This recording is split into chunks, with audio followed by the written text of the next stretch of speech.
काय पुढे होत आहे आणि कोर्टाकडनं काय नेमके निर्देश दिले जात आहेत पाहणं महत्त्वाचं असेल।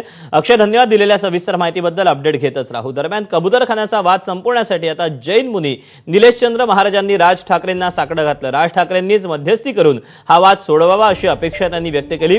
तर हाती शस्त्र घेण्याची भाषा मराठी माणसाविरोधात नव्हती असं स्पष्टीकरण जैन मुनी निलेशचंद्र महाराज यांनी केलं।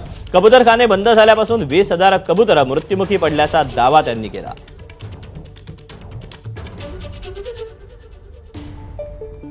मराठी आंदोलन खतम करण्यासाठी मी मान्य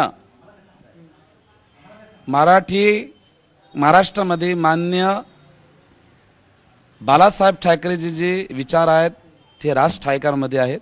मी मान्य राजसाहेबांनी विनंती करतो, प्रार्थना करतो, मी त्यांच्यासाठी भेटायची माझी इच्छा आहे। मी हा विवाद फक्त मान्य राजसाहेब हा खतम करू शकते। अरे भावा, शस्त्र कशामुळे काढू आम्ही हिंदू आहेत ना, कोणा मराठी माणसासाठी नव्हते काढले। ते आरी कापली होती, ती आरी कशासाठी काढली होती? कारण की जे बंबू बांधलेले होते, बाशे बांधले होते, एकदम एवढे मजबूत होते ते हाताना सुटत नव्हते।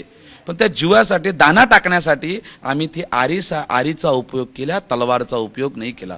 और तुमच्यापाशी जर मराठी लोकांना मी सांगत आहे की भ्रमित करता, तुम्ही सांगा ना कोणती तलवार उचलली। आम्ही ती आरी उचलली, ते दोरी कापासाठी, ते ताडपत्री कापासाठी, लोकाला मारासाठी नाही।